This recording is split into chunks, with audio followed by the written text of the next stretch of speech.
Date मैनू याद है 17 जुलाई 2016 जी। ठीक है जी, जो मैं रेडी लाई सी। और 17 फरवरी 2017 जी। जो 7 महीने बाद जो मैं दुकान ते आया तो मतलब वो रेडी मैं अपनी दुकान के अंदर खड़ी की तो ਉਹੀ ਨਾ ਉੱਥੇ ਬੇਸ਼ੱਕ ਸ਼ਾਮ ਨੂੰ 6 ਤੋਂ 10 ਸੀਗਾ, ਲੇਕਿਨ ਇੱਥੇ 10 ਤੋਂ 10 ਟਾਈਮਿੰਗ ਹੈਗੇ ਆ। ਉਸ ਲੈਵਲ ਦਾ ਮੈਨੂੰ ਜੌਬ ਨਹੀਂ ਮਿਲ ਰਹੀ ਸੀ, ਮੇਰੀ ਸੈਟੀਸਫੈਕਸ਼ਨ ਨਹੀਂ ਹੋ ਰਹੀ ਸੀਗੀ। ਲਾਈਕ ਮੈਂ ਕਹਾਂ ਕਿ ਮੇਰੇ ਪ੍ਰੋਫੈਸ਼ਨ ਦੀ ਜੌਬ ਮੈਨੂੰ ਮਿਲ ਰਹੀ ਹੋਵੇ, ਜਿੱਥੇ ਵੀ ਕੰਮ ਕਰਨਾ ਉੱਥੇ 5-7-10 ਹਜ਼ਾਰ ਮੈਕਸਿਮਮ ਦੇ ਦੇਣੇ। ਉੱਥੇ ਹੁੰਦਾ ਸੀਗਾ ਭਾਜੀ 2 버ਗਰ 5 버ਗਰ 7 버ਗਰ ਸੈਂਡਵਿਚ ਬਣ ਰਹੇ ਆ, ਸੈਲਡ ਬਣ ਰਿਹਾ ਕੰਟੀਨਿਊ, ਮਤਲਬ ਮੈਂ ਚੱਲਦਾ ਹੀ ਰਹਿੰਦਾ ਸੀ। ਹੁਣ ਇਹ ਸਿਚੁਏਸ਼ਨ ਇਦਾਂ ਦੀ ਵੀ ਆ ਗਈ ਸੀ ਕਿ ਪਹਿਲਾਂ ਤਾਂ ਮੈਂ ਉੱਥੇ ਫਰੈਸ਼ ਕੱਟਦਾ ਸੀਗਾ, ਫਿਰ ਮੈਨੂੰ ਘਰੋਂ ਸਮਾਨ ਕੱਟ ਕੇ ਲੈ ਕੇ ਜਾਣਾ ਪੈਂਦਾ ਹੁੰਦਾ ਸੀ, ਇੰਨਾ ਰਸ਼ ਪੈ ਜਾਂਦਾ ਸੀਗਾ। ਮਤਲਬ ਮੈਂ ਇਦਾਂ ਹੀ ਇਸੇ ਇੰਟਾਇਰ ਦੇ ਵਿੱਚ ਹੁੰਦਾ ਸੀ ਕਿ ਮੈਂ ਪੱਗ ਬੰਨੀ ਹੋਈ ਆ, ਠੀਕ ਹੈ, ਮੈਂ ਪੁਸ਼ ਕਰ ਰਿਹਾ ਤਾਂ ਮੈਨੂੰ ਲੋਕਾਂ ਨੇ ਆ ਕੇ ਰੋਕ ਲੈਣਾ, ਤੂੰ ਪੱਗ ਬੰਨ ਕੇ ਰੇੜੀ ਨੂੰ ਧੱਕਾ ਮਾਰ ਰਿਹਾ।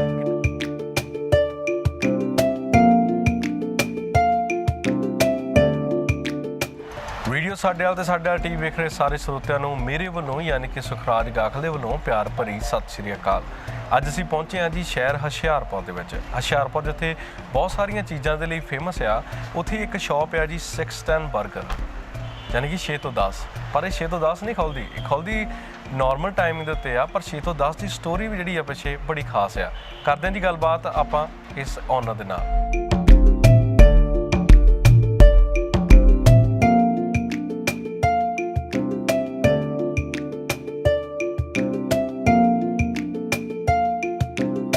ਸਤਿ ਸ਼੍ਰੀ ਅਕਾਲ ਭਾਜੀ। ਸਤਿ ਸ਼੍ਰੀ ਅਕਾਲ ਜੀ। ਕੀ ਹਾਲ ਚਾਲ ਭਾਜੀ? ਬਹੁਤ ਵਧੀਆ ਸਰ। ਪਹਿਲਾਂ ਤਾਂ ਭਾਈ ਬਹੁਤ ਬਹੁਤ ਥੈਂਕ ਯੂ, ਤੁਸੀਂ ਆਪਣੀ ਕਿਚਨ ਦੇ ਵਿੱਚ ਸਾਨੂੰ ਖੜਨ ਦਾ ਮੌਕਾ ਦੇ ਰਹੇ ਹੋ। ਮੋਸਟ ਵੈਲਕਮ ਸਰ, ਕੋਈ ਦਿੱਕਤ ਨਹੀਂ। 610 버ਗਰ ਹੈ ਨਾ, ਅਸੀਂ ਇਹਦਾ ਨਾਮ ਜਦੋਂ ਸੁਣਿਆ ਤਾਂ ਦਿਮਾਗ ਦੇ ਵਿੱਚ ਆਇਆ ਯਾਰ ਇਹ ਕਿੱਦਾਂ ਦਾ ਨਾਮ ਆ, ਇਹ ਬੜਾ ਡਿਫਰੈਂਟ ਜਿਹਾ ਨਾਮ, ਯੂਨੀਕ ਨਾਮ ਆ। ਪਹਿਲਾਂ ਤਾਂ ਨਾਮ ਬਾਰੇ ਦੱਸੋ, 610 버ਗਰ ਨਾਮ ਕਿਵੇਂ ਪਿਆ? 610 버ਗਰ ਸਰ, ਮੈਂ ਐਕਚੁਅਲੀ ਇੱਕ ਜਗ੍ਹਾ ਜੌਬ ਕਰਦਾ ਹੁੰਦਾ ਸੀਗਾ ਤੇ ਉੱਥੋਂ ਸ਼ਾਮ ਨੂੰ 6 ਵਜੇ ਵਿਹਲੇ ਹੋ ਜਾਣਾ, ਬਟ ਸਿਚੁਏਸ਼ਨ ਇਦਾਂ ਦੀ ਸੀਗੀ, ਫੈਮਿਲੀ ਕ੍ਰਾਈਸਿਸ ਸੀਗੇ ਥੋੜੇ ਜੇ ਕਿ ਕੰਮ ਕਰਨਾ ਚਾਹੁੰਦਾ ਸੀ ਬਟ ਟਾਈਮ ਨਹੀਂ ਸੀਗਾ ਤੇ ਐਕਸਟਰਾ ਇਨਕਮ ਚਾਹੁੰਦਾ ਸੀਗਾ ਮੈਂ ਕੁਝ। ਤਾਂ ਮੇਰਾ ਸਬਬ ਬਣਿਆ ਕਿ ਸ਼ਾਮ ਨੂੰ 6 ਵਜੇ ਤੋਂ ਲੈ ਕੇ 10 ਵਜੇ ਤੱਕ ਕੰਮ ਕਰਨ ਦਾ, ਮਤਲਬ ਮੂਡ ਬਣਿਆ, ਪਲਾਨ ਆਊਟ ਹੋਇਆ। ਤੇ ਬਾਕੀ ਤੁਸੀਂ ਸ਼ਾਇਦ ਮੇ ਵੀ ਜਾਣਦੇ ਹੋਗੇ ਸਟੋਰੀ ਸਟਰਗਲ ਕਿ ਫਾਦਰ ਦੀ ਡੈਥ ਹੋ ਗਈ ਸੀ, ਉਸ ਤੋਂ ਬਾਅਦ ਘਰ ਆਣਾ ਪਿਆ। ਤੇ ਸ਼ਾਮ ਨੂੰ ਜਦੋਂ 6 ਤੋਂ 10 ਦਾ ਪਲਾਨ ਬਣਿਆ ਤਾਂ ਫਿਰ ਮੇਰੇ ਮਾਈਂਡ ਦੇ ਵਿੱਚ ਕਾਫੀ ਕੁਐਸਚਨ ਸੀਗੇ ਕਿ ਮੈਂ ਕੀ ਨਾਮ ਰੱਖਾਂ ਕੀ ਨਾ ਰੱਖਾਂ। ਤਾਂ ਮੈਂ ਪਲਾਨ ਆਊਟ ਕੀਤਾ ਕਿ 610 버ਗਰ ਹੀ ਰੱਖ ਲੈਣਾ, ਜਦੋਂ ਕੰਮ ਹੀ ਸ਼ਾਮ ਨੂੰ 6 ਤੋਂ 10 ਕਰਨਾ ਹੈ। ਤੇ ਉੱਥੋਂ 610 버ਗਰ ਫਿਰ ਪਿਕ ਆਊਟ ਕਰ ਲਿਆ। ਤੇ ਜਿਹੜੀ ਆ ਰੇੜੀ ਤੁਸੀਂ ਦੇਖ ਰਹੇ ਹੋ, ਠੀਕ ਹੈ ਜੀ, ਇਹ ਸ਼ਾਮ ਨੂੰ 6 ਤੋਂ 10 ਇੱਕ ਫਗਵਾੜਾ ਚੌਕ ਹੈਗਾ ਹੁਸ਼ਿਆਰਪੁਰ, ਉੱਥੇ ਮੈਂ ਲਾਂਦਾ ਹੁੰਦਾ ਸੀਗਾ। ਤੇ ਉੱਥੇ ਨੀਅਰ ਅਬਾਊਟ 7 ਮਹੀਨੇ ਮੈਂ ਰੇੜੀ ਲਾਈ।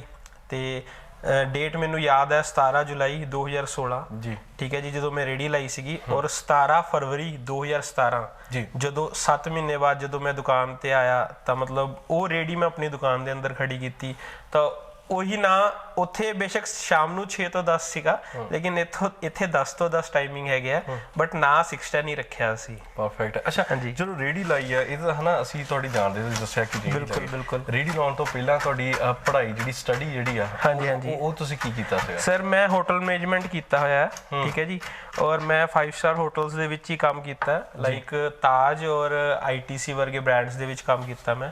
ਉਸ ਤੋਂ ਬਾਅਦ ਥੋੜਾ ਜਿੱਦਾਂ ਮੈਂ ਦੱਸਿਆ ਫਾਦਰ ਦੀ ਡੈਥ ਹੋ ਗਈ ਸੀ, ਔਰ ਉਸ ਤੋਂ ਬਾਅਦ ਥੋੜਾ ਫੈਮਿਲੀ ਕ੍ਰਾਈਸਿਸ ਆ ਗਏ ਸੀ, ਤਾਂ ਮੈਨੂੰ ਸਭ ਕੁਝ ਛੱਡ ਕੇ ਵਾਪਸ ਹੁਸ਼ਿਆਰਪੁਰ ਆਉਣਾ ਪਿਆ ਜੀ। ਹੁਸ਼ਿਆਰਪੁਰ ਆ ਕੇ ਮੇਰੇ ਕੋ ਉੱਪਰ ਜ਼ਿੰਮੇਵਾਰੀਆਂ ਬਹੁਤ ਸੀਗੀਆਂ ਤੇ ਸਟੱਡੀ ਮੈਂ ਹੋਟਲ ਮੈਨੇਜਮੈਂਟ ਕੀਤੀ ਹੋਈ ਸੀਗੀ, ਬਟ ਇੱਥੇ ਆ ਕੇ ਉਸ ਲੈਵਲ ਦਾ ਮੈਨੂੰ ਜੌਬ ਨਹੀਂ ਮਿਲ ਰਹੀ ਸੀ, ਮੇਰੀ ਸੈਟੀਸਫੈਕਸ਼ਨ ਨਹੀਂ ਹੋ ਰਹੀ ਸੀਗੀ। ਲਾਈਕ ਮੈਂ ਕਹਾਂ ਕਿ ਮੇਰੇ ਪ੍ਰੋਫੈਸ਼ਨ ਦੀ ਜੌਬ ਮੈਨੂੰ ਮਿਲ ਰਹੀ ਹੋਵੇ, ਜਿੱਥੇ ਵੀ ਕੰਮ ਕਰਨਾ ਉੱਥੇ 5-7-10 ਹਜ਼ਾਰ ਮੈਕਸਿਮਮ ਦੇ ਦੇਣੇ। ਤੇ ਭੈਣ ਦਾ ਵਿਆਹ ਵੀ ਕੀਤਾ ਸੀ ਇਨ ਬਿਟਵੀਨ, ਉਹਦਾ ਵੀ ਕਰਜ਼ਾ ਸੀਗਾ, ਉਹ ਲਾਣਾ ਸੀਗਾ। ਤਾਂ ਉਸ ਕਰਜ਼ੇ ਨੂੰ ਲਾਣ ਦੇ ਲਈ ਪਲੱਸ ਆਪਣਾ ਵੀ ਵਿਆਹ ਹੋ ਚੁੱਕਿਆ ਸੀਗਾ ਉਸ ਟਾਈਮ, ਇਹ ਨਹੀਂ ਸੀਗਾ ਕਿ ਮੈਂ ਇੰਡੀਪੈਂਡੈਂਟ ਆ ਜਾਂ ਕਹਿ ਲਓ ਪੰਜਾਬੀ 'ਚ ਛੜਾ ਹੁੰਦਾ ਹੈ, ਜ਼ਿੰਮੇਵਾਰੀਆਂ ਆ ਗਈਆਂ ਸੀਗੀਆਂ। ਤਾਂ ਉਸ ਚੀਜ਼ ਨੂੰ ਦੂਰ ਕਰਨ ਲਈ ਫਿਰ ਮੈਂ ਸ਼ਾਮ ਨੂੰ 6 ਤੋਂ 10 버ਗਰ ਸ਼ੁਰੂ ਕੀਤਾ। ਤੁਹਾਡਾ ਸਾਰਿਆਂ ਦਾ ਮੈਂ ਕਹਾਂਗਾ ਕਿ ਇੰਨਾ ਕੁ ਪਿਆਰ ਮਿਲਿਆ ਕਿ 7 ਮਹੀਨੇ ਦੇ ਵਿੱਚ ਇੱਕ ਰੇੜੀ ਤੋਂ ਰੈਸਟੋਰੈਂਟ 'ਚ ਆਇਆ ਔਰ ਮਤਲਬ ਇਦਾਂ ਹੁੰਦਾ ਸੀਗਾ ਕਿ ਮੇਰੇ ਕੋਲ ਟਾਈਮ ਨਹੀਂ ਹੁੰਦਾ ਸੀ ਰੇਡੀ ਤੇ, ਠੀਕ ਹੈ। ਰੈਸਟੋਰੈਂਟ 'ਚ ਆ ਕੇ ਤਾਂ ਸਭ ਕੁਝ ਮੈਨੇਜ ਕਰਨਾ ਪੈਂਦਾ, ਥੋੜਾ ਟਾਈਮ ਕੱਢਣਾ ਪੈਂਦਾ, ਟਾਈਮਿੰਗ ਵੀ ਵੱਧ ਗਈ। ਉੱਥੇ ਹੁੰਦਾ ਸੀਗਾ ਭਾਜੀ 2 버ਗਰ 5 버ਗਰ 7 버ਗਰ, ਸੈਂਡਵਿਚ ਬਣ ਰਹੇ ਆ, ਸੈਲਡ ਬਣ ਰਿਹਾ ਕੰਟੀਨਿਊ, ਮਤਲਬ ਮੈਂ ਚੱਲਦਾ ਹੀ ਰਹਿੰਦਾ ਸੀ। ਹੁਣ ਇਹ ਸਿਚੁਏਸ਼ਨ ਇਦਾਂ ਦੀ ਵੀ ਆ ਗਈ ਸੀ ਕਿ ਪਹਿਲਾਂ ਤਾਂ ਮੈਂ ਉੱਥੇ ਫਰੈਸ਼ ਕੱਟਦਾ ਸੀਗਾ, ਫਿਰ ਮੈਨੂੰ ਘਰੋਂ ਸਮਾਨ ਕੱਟ ਕੇ ਲੈ ਕੇ ਜਾਣਾ ਪੈਂਦਾ ਹੁੰਦਾ ਸੀਗਾ, ਇੰਨਾ ਰਸ਼ ਪੈ ਜਾਂਦਾ ਸੀਗਾ, ਮਤਲਬ ਇੰਨਾ ਪਿਆਰ ਸੀਗਾ। ਤੇ ਇੱਕ ਹੋਰ ਮੈਂ ਦੱਸਾਂਗਾ, ਦੁਕਾਨ ਦੇ ਆਉਣ ਦਾ ਮੇਰਾ ਕੋਈ ਪਲਾਨ ਨਹੀਂ ਸੀਗਾ ਕਿ ਮੈਂ ਦੁਕਾਨ ਵੀ ਪਾਵਾਂਗਾ, ਮੇਰੀ ਕਦੀ ਸੋਚ ਹੀ ਨਹੀਂ ਸੀਗੀ। ਮੈਂ ਸੋਚਿਆ ਸੀਗਾ ਛੋਟੇ ਤੋਂ ਸ਼ੁਰੂ ਕੀਤਾ, ਹੌਲੀ ਹੌਲੀ ਵਧਾਂਗੇ। ਐਗਜ਼ੈਕਟ 7 ਮਹੀਨੇ ਹੋਏ ਸੀ, ਜਿੱਦਾਂ ਮੈਂ ਦੱਸਿਆ 17 ਜੁਲਾਈ ਤੋਂ 17 ਫਰਵਰੀ। ਮੇਰੇ ਰੈਗੂਲਰ ਗੈਸਟ, ਸਾਡੇ ਲਾਈਨ 'ਚ ਕਸਟਮਰ ਨਹੀਂ ਕਹਿੰਦੇ, ਮੈਂ ਕਲੀਅਰ ਕਹਾਂ ਤੁਹਾਨੂੰ, ਕਸਟਮਰ ਨੂੰ ਗੈਸਟ ਕਿਹਾ ਜਾਂਦਾ ਹੈ, ਗੈਸਟ ਕਹਿੰਦੇ ਆ। ਸਾਡੇ ਮਹਿਮਾਨ ਹੁੰਦੇ ਆ ਜਿਹੜੇ ਵੀ ਸਾਡੇ ਕੋਲ ਆਉਂਦੇ ਆ, ਉਹ ਮੇਰੇ ਕੋਲ ਆਏ ਤਾਂ ਮੈਂ ਰੇਹੜੀ ਤੇ ਕੰਮ ਕਰ ਰਿਹਾ ਸੀਗਾ, ਮੈਂ 버ਗਰ ਬਣਾ ਰਿਹਾ ਸੀ, ਤਾਂ ਉਹਨਾਂ ਨੂੰ 버ਗਰ ਬਣਾ ਕੇ ਦਿੱਤਾ। ਉਹ ਨਾ ਪਿੱਛੇ ਜ਼ਮੀਨ ਤੇ ਬਹਿ ਕੇ ਖਾਣ ਲੱਗ ਪਏ ਜੀ। ਜਦੋਂ ਉਹਨਾਂ ਨੇ ਮੈਨੂੰ ਕਿਹਾ ਕਿ ਭਾਜੀ ਕੈਚਅਪ ਦਿਓ, ਟੋਮੈਟੋ ਸੌਸ ਜਿਹਨੂੰ ਆਪਾਂ ਕਹਿੰਦੇ ਆ, ਬਟ ਮੇਰੇ ਕੋਲ ਕੈਚਅਪ ਹੁੰਦੀ ਹੈ। ਉਹਨਾਂ ਨੇ ਜਦੋਂ ਮੈਨੂੰ ਕੈਚਅਪ ਮੰਗੀ ਤਾਂ ਮੈਂ ਜਦੋਂ ਪਿੱਛੇ ਦੇਖਿਆ ਤਾਂ ਮੇਰੇ ਦਿਮਾਗ 'ਚ ਇੱਕ ਗੱਲ ਖੜਕ ਗਈ, ਬਈ ਇਹ ਗਲਤ ਕੰਮ ਹੈ ਜਿਹੜਾ ਕਸਟਮਰ ਪਿੱਛੇ ਬੈਠਾ ਹੈ, ਮੈਂ ਹੁਣ ਇਹਨਾਂ ਨੂੰ ਆਪਣੇ ਰੈਸਟੋਰੈਂਟ 'ਚ ਬਿਠਾਣਾ। ਉਸ ਦਿਨ ਮੈਂ ਸੋਚ ਲਿਆ ਸੀਗਾ, ਔਰ ਮੈਨੂੰ ਯਾਦ ਹੈ ਕਿ ਮਤਲਬ ਬੇਸ਼ੱਕ ਮੇਰੇ ਕੋਲ ਉਸ ਟਾਈਮ ਪੈਸੇ ਇੰਨੇ ਨਹੀਂ ਸੀਗੇ ਕਿ ਮੈਂ ਰੈਸਟੋਰੈਂਟ ਖੋਲ੍ਹਾਂ, ਕਿਉਂਕਿ ਰੈਸਟੋਰੈਂਟ ਖੋਲ੍ਹਣਾ is not a small thing, ਕੋਈ ਛੋਟੀ ਮੋਟੀ ਗੱਲ ਨਹੀਂ ਹੈਗੀ। ਪੈਸਾ ਚਾਹੀਦਾ ਹੈ, ਜੇਬ ਦੇ ਵਿੱਚ ਪੈਸਾ ਹੋਣਾ ਚਾਹੀਦਾ। ਮੇਰੀ ਜੇਬ 'ਚ ਉਸ ਦਿਨ 2000 ਦਾ ਮਤਲਬ 2000 ਰੁਪਏ ਸੀਗੇ, ਔਰ ਨੋਟਬੰਦੀ ਦਾ ਟਾਈਮ ਸੀਗਾ। ਮੈਂ ਐਗਜ਼ੈਕਟ ਦੱਸਦਾ ਕਿ 16 ਨੋਟ 100 ਦੇ ਸੀਗੇ ਤੇ 40 ਸਿੱਕੇ ਸੀਗੇ 10-10 ਦੇ ਜੀ। ਤਾਂ ਮੈਂ ਉਹ ਆਪਣੇ ਜਿਹੜੇ ਸਾਡੇ ਗੁਆਂਢੀ ਹੈ ਜਿਨ੍ਹਾਂ ਨੇ ਮੈਨੂੰ ਸ਼ੌਪ ਦਿੱਤੀ, ਤੇ ਮੈਂ ਉਹਨਾਂ ਕੋਲ ਗਿਆ। ਉਹ ਮੈਨੂੰ ਕਹਿੰਦੇ ਹੁੰਦੇ ਸੀ, ਬੇਟਾ ਜਦੋਂ ਤੂੰ ਦੁਕਾਨ ਲੈਣੀ ਹੋਏ ਤਾਂ ਮੈਨੂੰ ਜ਼ਰੂਰ ਦੱਸੀ। ਮੈਂ ਕਿਹਾ ਅੰਕਲ ਜ਼ਰੂਰ ਦੱਸਾਂਗਾ। ਜਦੋਂ ਇਨਸੀਡੈਂਟ ਹੋਇਆ ਕਿ ਮੇਰੇ ਪਿੱਛੇ ਕਸਟਮਰ ਬੈਠੇ ਹੋਏ ਜ਼ਮੀਨ ਤੇ 버ਗਰ ਮੇਰਾ ਇੰਜੋਏ ਕਰ ਰਹੇ ਆ, ਉਹਨਾਂ ਨੂੰ ਇਹ ਨਹੀਂ ਮਤਲਬ ਸੀਗਾ ਕਿ ਆਪਾਂ ਜ਼ਮੀਨ ਤੇ ਬੈਠੇ, ਉਹਨਾਂ ਨੂੰ ਕੁਆਲਿਟੀ ਔਰ ਟੇਸਟ ਨਾਲ ਮਤਲਬ ਸੀਗਾ, ਠੀਕ ਹੈ ਜੀ। ਬਾਕੀ ਤੁਸੀਂ ਦੇਖੋਗੇ, ਮੈਂ ਪ੍ਰਿਪਰੇਸ਼ਨ ਕਰਾਂਗਾ ਤੁਹਾਡੇ ਸਾਹਮਣੇ, ਕੁਆਲਿਟੀ ਔਰ ਟੇਸਟ। ਇੱਕ ਇਹ ਨਹੀਂ ਕਿ ਮੈਂ ਕਿਤੋਂ ਦੇਖਾ ਦਿਖਾਈ ਕੰਮ ਕਰ ਰਿਹਾ, ਜੋ ਮੈਂ ਸਿੱਖਿਆ ਹੋਟਲ ਮੈਨੇਜਮੈਂਟ ਦੇ ਵਿੱਚ ਸਿੱਖਿਆ, ਜੋ ਟ੍ਰੇਨਿੰਗ ਲਈ ਹੈ, ਪਲੱਸ ਜੋ ਇੱਕ ਆਥੈਂਟਿਕ ਵੇ ਹੁੰਦਾ ਹੈ 버ਗਰ ਨੂੰ ਪ੍ਰਿਪੇਅਰ ਕਰਨ ਦਾ, ਮੈਂ ਉਸ ਤਰੀਕੇ ਦੇ ਨਾਲ 버ਗਰ ਆਪਣੇ ਪ੍ਰਿਪੇਅਰ ਕਰਦਾ। 버ਗਰ ਤੋਂ ਇਲਾਵਾ salad, sandwich, wrap, pasta, fries. ਅੱਛਾ, ਇੱਥੇ ਇੱਕ ਚੀਜ਼ ਹੋ ਰਿਹਾ, ਜਦੋਂ ਤੁਸੀਂ ਹੋਟਲ ਮੈਨੇਜਮੈਂਟ ਕਰ ਰਹੇ ਸੀ, ਬਿਲਕੁਲ ਤਾਂ ਤੁਹਾਡੇ ਦਿਲ ਵਿੱਚ ਇਦਾਂ ਨਹੀਂ ਸੀਗਾ ਯਾਰ ਮੈਂ ਹੋਟਲ ਮੈਨੇਜਮੈਂਟ ਕਰਕੇ ਤੇ ਹੁਣ ਮੈਂ ਬਾਹਰ ਨੂੰ ਜਾਣਾ, ਕਿਉਂਕਿ ਹੋਟਲ ਮੈਨੇਜਮੈਂਟ ਬਹੁਤ ਲੋਕ ਬਾਹਰ ਜਾਣ ਨੂੰ ਬਹੁਤ ਕਰਦੇ ਆ। ਸਰ ਇਦਾਂ ਦਾ ਕੁਝ ਨਹੀਂ ਸੀਗਾ, ਲਾਈਕ ਇਹ ਸੀ ਕਿ ਜੌਬ ਕਰਨੀ ਹੈ ਨਾ, ਇਸ ਚੀਜ਼ ਜੌਬ ਨਹੀਂ ਕਰਨੀ। ਮੇਰਾ ਮੋਟੋ, ਮੈਨੂੰ ਨਾ ਸਭ ਤੋਂ ਵਧੀਆ ਚੀਜ਼ ਜਿਹੜੀ ਬਣਾਉਣੀ ਆਉਂਦੀ ਸੀਗੀ, ਉਹ ਇੱਕ ਚਾਹ ਹੁੰਦੀ ਸੀਗੀ। ਅੱਜ ਵੀ ਮੇਰੇ ਮਦਰ ਮੈਨੂੰ ਕਹਿੰਦੇ ਚਾਹ ਬਣਾ ਕੇ ਦੇ, ਬਟ ਮੈਂ ਬਣਾ ਕੇ ਨਹੀਂ ਦਿੰਦਾ, ਕਿਉਂਕਿ ਉਹ ਚਾਹ ਤੋਂ ਇੰਟਰਸਟ ਬਣਿਆ ਹੋਟਲ ਮੈਨੇਜਮੈਂਟ ਦਾ। ਉਦੋਂ ਪਤਾ ਹੀ ਨਹੀਂ ਹੁੰਦਾ ਸੀਗਾ ਇਸ ਤੋਂ ਬਾਅਦ ਲਾਈਫ ਕੀ ਹੈ। ਉਸ ਟਾਈਮ ਇਹ ਸੀਗਾ ਕਿ ਯੰਗ ਜਨਰੇਸ਼ਨ ਸੀਗੇ ਕਿ ਕੁਝ ਕਰਨਾ ਹੈ, ਕੁਝ ਨਵਾਂ ਕਰਨਾ ਹੈ, ਉਹ ਅਸੀਂ ਕੀਤਾ, ਠੀਕ ਹੈ ਜੀ। ਉਸ ਤੋਂ ਬਾਅਦ ਟ੍ਰੇਨਿੰਗ ਕਰ ਲਈ, ਫਿਰ ਪਤਾ ਲੱਗਾ ਵੀ ਹਾਂ ਇਸ ਲਾਈਨ ਦੇ ਵਿੱਚ ਇਹ ਹੁੰਦਾ। ਹੋਟਲ ਲਾਈਨ ਦੇ ਵਿੱਚ 4 ਡਿਪਾਰਟਮੈਂਟ ਹੁੰਦੇ ਆ, 2 ਐਕਸਟਰਾ ਡਿਪਾਰਟਮੈਂਟ ਹੁੰਦੇ ਆ। ਅਸੀਂ ਚੂਜ਼ ਕਰਨਾ ਹੁੰਦਾ ਕਿ ਅਸੀਂ ਕਿਹੜੇ ਡਿਪਾਰਟਮੈਂਟ 'ਚ ਜਾਵਾਂਗੇ, ਠੀਕ ਹੈ। ਇਹ ਕਦੇ ਨਹੀਂ ਹੁੰਦਾ ਕਿ ਆਪਾਂ ਕਹੀਏ ਕਿ ਜਿੱਦਾਂ ਹੁਣ ਕੋਈ ਵੀ ਮਕੈਨੀਕਲ ਇੰਜੀਨੀਅਰ ਆ ਤਾਂ ਉਹ ਮਕੈਨੀਕਲ ਲਾਈਨ 'ਚ ਜਾਏਗਾ, ਸਿਵਲ ਇੰਜੀਨੀਅਰ ਤਾਂ ਸਿਵਲ 'ਚ, ਜਾਂ ਕੰਪਿਊਟਰ ਇੰਜੀਨੀਅਰ। ਸਾਡੇ ਲਾਈਨ 'ਚ ਇਹ ਨਹੀਂ ਹੁੰਦਾ। ਸਾਡੇ ਲਾਈਨ 'ਚ ਇੱਕ ਕੋਰਸ ਦੇ ਵਿੱਚ 4 ਡਿਪਾਰਟਮੈਂਟ ਹੁੰਦੇ ਆ, ਠੀਕ ਹੈ ਜੀ। ਉਹਨਾਂ ਦੇ ਵਿੱਚ ਸਾਨੂੰ ਚੂਜ਼ ਕਰਨਾ ਹੁੰਦਾ। ਮੈਂ ਸਰਵਿਸ ਚੂਜ਼ ਕੀਤਾ ਸੀ, ਬਟ ਇੰਟਰਸਟ ਮੇਰਾ ਕਿਚਨ 'ਚ ਸੀਗਾ। ਸਰਵਿਸ ਇਨ ਦਾ ਸੈਂਸ ਮੈਂ ਤੁਹਾਨੂੰ ਦੱਸਾਂ ਕਿ ਲਾਈਕ ਆਪਾਂ ਆਪਣੀ ਪੰਜਾਬੀ ਲੈਂਗੁਏਜ ਦੇ ਵਿੱਚ ਵੇਟਰ ਕਹਿ ਦਿੰਦੇ ਆ ਜਾਂ ਬਹਿਰਾ ਕਹਿ ਦਿੰਦੇ ਆ, ਸਮਾਨ ਲੈ ਕੇ ਜਾਣਾ। ਬਿਲਕੁਲ, ਮੈਂ ਰੂਮ ਸਰਵਿਸ ਦੇ ਵਿੱਚ ਹੁੰਦਾ ਸੀਗਾ। ਇਨ ਰੂਮ ਡਾਈਨਿੰਗ ਦੇ ਵਿੱਚ ਮੈਂ ਸਰਵਿਸ ਕਰਦਾ ਹੁੰਦਾ ਸੀਗਾ। ਸਪੈਸ਼ਲਾਈਜ਼ ਮੇਰਾ ਇਨ ਰੂਮ ਡਾਈਨਿੰਗ ਦੇ ਵਿੱਚ ਹੈਗਾ। ਜਿਹੜੀ ਮੇਰੀ ਟ੍ਰੇਨਿੰਗ ਹੋਈ ਸੀ ਉਹ ਇਨ ਰੂਮ ਡਾਈਨਿੰਗ ਦੇ ਵਿੱਚ ਸੀਗੀ, ਠੀਕ ਹੈ। ਇਹ ਗੱਲਾਂ ਵੀ ਮੈਂ ਤੁਹਾਨੂੰ ਪਹਿਲੀ ਵਾਰੀ ਦੱਸ ਰਿਹਾ, ਇਹ ਗੱਲਾਂ ਅੱਜ ਤੱਕ ਕਿਸੇ ਨਾਲ ਨਹੀਂ ਹੋਈਆਂ। ਤੇ ਇਨ ਰੂਮ ਡਾਈਨਿੰਗ ਦੇ ਵਿੱਚ ਇਹ ਸੀਗਾ ਕਿ ਜਿੱਥੇ ਮੇਰਾ ਰੂਮ ਸਰਵਿਸ ਦਾ ਏਰੀਆ ਸੀ, ਉਹਦੇ ਸਾਹਮਣੇ ਕਿਚਨ ਹੁੰਦੀ ਸੀਗੀ, ਤੇ ਮੇਰਾ ਇੰਟਰਸਟ ਵੀ ਸੀਗਾ ਕਿਚਨ ਦੇ ਵਿੱਚ। ਮੈਨੂੰ ਸਿੱਖਣ ਨੂੰ ਵੀ ਬਹੁਤ ਮਿਲਿਆ। ਜਿਹੜੇ ਮੇਰੇ ਸ਼ੈਫ ਸੀਗੇ ਉਹਨਾਂ ਨੇ ਮੈਨੂੰ ਬਹੁਤ ਹੈਲਪ ਕੀਤੀ, ਤਾਂ ਉੱਥੋਂ ਮੈਂ ਨੌਲੇਜ ਲੈਂਦਾ ਰਿਹਾ। ਅਪਾਰਟ ਫਰੋਮ ਵਰਕ, ਮੈਂ ਘਰ ਦੇ ਵਿੱਚ ਤਾਂ ਹੁਣ ਹੋਸਟਲ ਲਾਈਫ ਹੈ ਜਾਂ ਕਾਲਜ ਲਾਈਫ ਹੈ ਜਾਂ ਫਿਰ ਆਪਾਂ ਬੈਚਲਰ ਜਿੱਥੇ ਵੀ ਰਹਿੰਦੇ, ਖੁਦ ਬਣਾਉਣਾ ਹੁੰਦਾ। ਉਹ ਇੰਟਰਸਟ ਸੀਗਾ ਅੰਦਰ, ਕਹਿ ਲਓ ਕਿ ਅੰਦਰੋਂ ਕੁਝ ਸੀਗਾ, ਤਾਂ ਫਿਰ ਉਹ ਬਣਾਉਣਾ ਅਸੀਂ ਸ਼ੁਰੂ ਕਰਤਾ। ਔਰ ਅੱਜ 4 ਸਾਲ ਹੋ ਚੁੱਕੇ ਆ। ਮਤਲਬ ਪਹਿਲਾਂ ਰੇੜੀ ਲਾਈ, ਰੇੜੀ ਤੋਂ ਬਾਅਦ ਸ਼ੌਪ ਤੇ ਆਇਆ, ਸ਼ੌਪ ਨੂੰ 4 ਸਾਲ ਹੋ ਗਏ ਆ। ਔਰ ਹੁਣ ਮੈਂ ਇੱਕ ਗੱਲ ਕਹਾਂਗਾ, ਇੱਕ ਫਰੈਂਚਾਈਜ਼ੀ ਵੀ ਖੋਲ ਚੁੱਕਿਆ ਮੈਂ। ਬਹੁਤ ਬਹੁਤ ਮੁਬਾਰਕਬਾਦ ਸਾਡੀ ਸਾਰੀ ਟੀਮ ਦੇ ਵੱਲੋਂ ਕਿ ਤੁਸੀਂ ਇੱਕ ਹੋਰ ਜਿਹੜੀ ਫਰੈਂਚਾਈਜ਼ੀ ਕੀਤੀ। ਆਪਾਂ ਉੱਤੇ ਵੀ ਜ਼ਰੂਰ ਆਉਣਾ। ਪਰ ਇੱਥੇ ਇੱਕ ਚੀਜ਼ ਮੈਂ ਤੁਹਾਨੂੰ ਕੋਲ ਜ਼ਰੂਰ ਪੁੱਛਣਾ ਕਿ ਹੋਟਲ ਮੈਨੇਜਮੈਂਟ ਕਰਨ ਤੋਂ ਬਾਅਦ ਕੋਈ ਰੇੜੀ ਲਾਊਗਾ ਇਸ ਕੋਈ ਸੋਚਦਾ ਨਹੀਂਗਾ ਹਨਾ। ਜੇ ਆਪਾਂ ਕਹੀਏ ਕਿ ਹਾਂ ਵੀ ਕੋਈ ਮੈਂ ਪੜ੍ਹਾਈ ਕਰਦਾ ਆ ਤੇ ਮੈਂ ਹੋਟਲ ਮੈਨੇਜਮੈਂਟ ਕਰਦਾ, ਉਸ ਤੋਂ ਬਾਅਦ ਉਹ ਜਿਹੜਾ ਸਟੂਡੈਂਟ ਕਵੇ ਕਿ ਮੈਂ ਯਾਰ ਮੈਂ ਹੋਟਲ ਮੈਨੇਜਮੈਂਟ ਕਰਕੇ ਰੇਹੜੀ ਲਾਉਣੀ ਆ, ਹਾਂਜੀ ਹਾਂਜੀ, ਦਿਲ ਨੂੰ ਥੋੜਾ ਜਿਹਾ ਉਦੋਂ ਇਦਾਂ ਹੋਇਆ। ਸਿਚੁਏਸ਼ਨ ਭਾਜੀ ਇਦਾਂ ਦੀ ਸੀਗੀ ਕਿ ਮੈਂ ਜਦੋਂ ਇੱਥੇ ਆ ਗਿਆ ਪੰਜਾਬ ਦੇ ਵਿੱਚ, ਤਾਂ ਮੈਂ ਪਹਿਲਾਂ ਪੰਜਾਬ 'ਚ ਨਹੀਂ ਰਿਹਾ, ਮੇਰੀ ਸਟੱਡੀ ਸਾਰੀ ਪਾਣੀਪਤ ਤੋਂ ਹੈ ਜੀ, ਠੀਕ ਹੈ ਜੀ। ਉਸ ਤੋਂ ਬਾਅਦ ਮੈਂ ਹੈਦਰਾਬਾਦ ਔਰ ਆਗਰਾ ਉਸ ਸਾਈਡ ਆਪਣਾ ਕਾਲਜਿੰਗ ਵਗੈਰਾ ਕੀਤੀ, ਤੇ ਉਹ ਕਰਦੇ ਕਰਦੇ ਜਦੋਂ ਮੈਂ ਪੰਜਾਬ 'ਚ ਆਇਆ, ਬੋਰਨ ਬੇਸ਼ੱਕ ਮੈਂ ਇੱਥੇ ਦਾ ਰਹੇ ਨਹੀਂ, ਫਾਦਰ ਸਾਹਿਬ ਦੀ ਜੌਬ ਉੱਥੇ ਹੁੰਦੀ ਸੀਗੀ ਜੀ ਜੀ ਜੀ, ਤੇ ਜਦੋਂ ਵਾਪਸ ਆਇਆ ਤਾਂ ਮੈਨੂੰ ਫੀਲ ਹੋਇਆ ਕਿ ਪੰਜਾਬ 'ਚ ਉਸ ਲੈਵਲ ਦਾ ਸਕੋਪ ਨਹੀਂ ਹੈਗਾ। ਮੈਂ 1-2 ਰੈਸਟੋਰੈਂਟ ਵੀ ਇੱਥੇ ਓਪਨ ਕੀਤੇ ਲੋਕਲ ਹੁਸ਼ਿਆਰਪੁਰ ਦੇ ਵਿੱਚ, ਬਟ ਕਹਿ ਲਓ ਕਿ ਜਿੱਥੇ ਮਾਲਕ ਦਾ ਇਨਵੋਲਵੇਸ਼ਨ ਵਿੱਚ ਹੋਵੇ ਤਾਂ ਉੱਥੇ ਫਿਰ ਕੋਈ ਵੀ EMPLOYE ਕੰਮ ਪ੍ਰੋਪਰ ਨਹੀਂ ਜਦੋਂ ਇੰਡੀਪੈਂਡੈਂਟ EMPLOYE ਕੰਮ ਕਰੇਗਾ ਨਾ ਤਾਂ ਉਹ ਆਪਣਾ 100% ਦੇਗਾ। ਬਿਲਕੁਲ। ਤਾਂ ਇਸ ਕਰਕੇ ਫਿਰ ਮੈਂ ਉੱਥੋਂ ਜੌਬ ਕੁਇਟ ਕਰਕੇ, ਤਾਂ ਜੇਬ 'ਚ ਪੈਸੇ ਵੀ ਨਹੀਂ ਹੁੰਦੇ ਸੀਗੇ, ਮਹਿੰਗਾਈ ਵੱਧ ਰਹੀ ਸੀਗੀ, ਤਾਂ ਮੈਂ ਸੋਚਿਆ ਕਿ ਰੇਹੜੀ ਲਾਣੀ ਹੈ। ਜਦੋਂ ਮੈਂ ਇਹ ਗੱਲ ਆਪਣੇ ਮਦਰ ਨੂੰ ਔਰ ਆਪਣੀ ਵਾਈਫ ਨੂੰ ਦੱਸੀ ਸੀ ਨਾ, ਦੇਸ਼ ਕੀ ਕਰਨ ਲੱਗਾ ਤੂੰ, ਇਦਾਂ ਕਿਉਂ, ਤਾਂ ਮੈਂ ਕਿਹਾ ਕੁਝ ਤੁਸੀਂ ਬੋਲਣਾ ਨਹੀਂ, ਮੈਂ ਕਰਨਾ। ਮੈਂ ਮਨਾ ਲਏ ਸੀਗੇ। ਕਿੰਨਾ ਟਾਈਮ ਲੱਗਿਆ ਮਨਾਉਣ ਨੂੰ? ਮੈਂ ਭਾਜੀ ਮਤਲਬ ਕਿ 4-5 ਦਿਨ ਦੇ ਵਿੱਚ ਗੱਲ ਛੇੜੀ ਤਰੀਕੇ ਨਾਲ, ਫਿਰ ਉਹ ਗੱਲ ਵੱਧਦੀ, ਫਿਰ ਜਦੋਂ ਆਂਢ ਗੁਆਂਢ ਨੂੰ ਪਤਾ ਲੱਗਾ ਤਾਂ ਆਂਢ ਗੁਆਂਢ ਤਾਂ ਬੋਲਣਾ ਹੀ ਬੰਦ ਕਰ ਚੁੱਕੇ ਸੀਗੇ, ਕਲੀਅਰ ਗੱਲ ਹੈ, ਠੀਕ ਹੈ, ਇਹ ਰੇਹੜੀ ਲਾਉਂਦਾ, ਠੀਕ ਹੈ। ਅੱਜ ਵੀ ਕਈ ਜਣੇ ਆ ਜਿਹੜੇ ਨਹੀਂ ਬੋਲਦੇ, ਬਟ ਮੈਂ ਉਹਨਾਂ ਦੀ ਇੱਜ਼ਤ ਕਰਦਾ, ਮੈਨੂੰ ਕੋਈ ਉਹ ਨਹੀਂ ਹੈਗਾ। ਰਿਸ਼ਤੇਦਾਰਾਂ ਦੀ ਕੀ ਪ੍ਰੋਬਲਮ? ਰਿਸ਼ਤੇਦਾਰਾਂ ਨੇ ਤਾਂ ਭਾਜੀ ਮੈਂ ਤੁਹਾਨੂੰ ਹੁਣ ਕੀ ਦੱਸਾਂ, ਰਿਸ਼ਤੇਦਾਰ ਪੰਜਾਬੀ 'ਚ ਕਹੋ ਕਿ ਕੋਈ ਕਿਸੇ ਦਾ ਸਗਾ ਨਹੀਂ ਹੁੰਦਾ, ਇਹ ਗੱਲ ਸੱਚ ਹੈ, ਠੀਕ ਹੈ ਜੀ।